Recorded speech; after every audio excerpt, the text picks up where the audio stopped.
Ketiga pemain naturalisasi terkagum-kagum berikan pujian untuk Sintayong dan fans timnas Indonesia.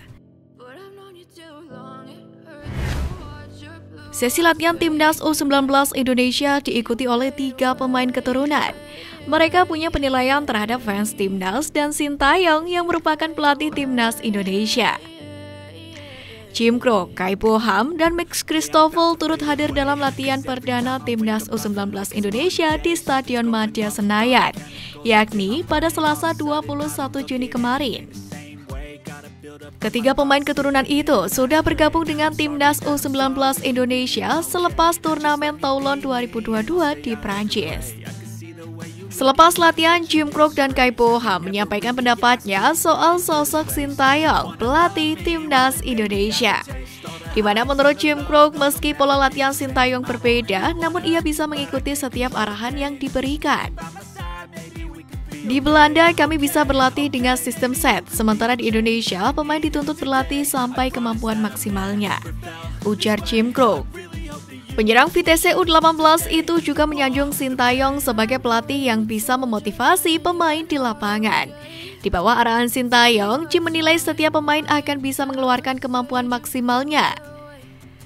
Saya menghormatinya. Dia selalu memastikan semua pemain melakukan hal yang benar dan mendorong kami untuk melampaui batas, melakukan yang terbaik dalam latihan, ucapnya. Senada dengan Kai Boham yang bermain di tim U21 Almere City juga memuji sosok pelatih asal Korea Selatan itu. Dia membuat saya merasa disambut di tim ini, ucap Kai Boham. Jim Krok, Kai Boham, dan Max Christoffel sejauh ini masih dalam proses seleksi oleh Sintayong.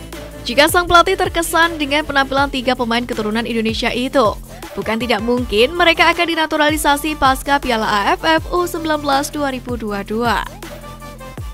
Ketiga calon pemain naturalisasi merasa bangga bisa berlatih bersama dengan skuad timnas Indonesia U19 yang menjalani persiapan jelang Piala AFF U19 2022. Jim Krok merasa diterima dan dicintai di Indonesia lantaran perhatian besar masyarakat terhadap sepak bola nasional. Di Belanda sedikit orang yang mengenal pemain timnas U19, sedangkan di sini banyak sekali yang mengetahuinya. Lebih banyak cinta di Indonesia, kata Krok yang bermain di Vitesse U18 dikutip dari Antara. Sementara itu, Kai Boham mengaku bangga bisa bergabung dalam pemusatan latihan timnas Indonesia U19. Saya merasa bangga dan ini pengalaman yang bagus untuk saya. Saya berharap bisa membawa gaya bermain Eropa, kata Kai Boham. Timnas Indonesia U19 akan tampil di Piala AFF U19 2022, di mana turnamen ini bakal digelar di tanah air pada 2 hingga 15 Juli 2022. Usai turnamen tersebut, semoga ketiga pemain keturunan ini segera menyelesaikan proses naturalisasi dan bisa membela timnas Indonesia, yakni di ajang Piala Dunia U20 tahun depan.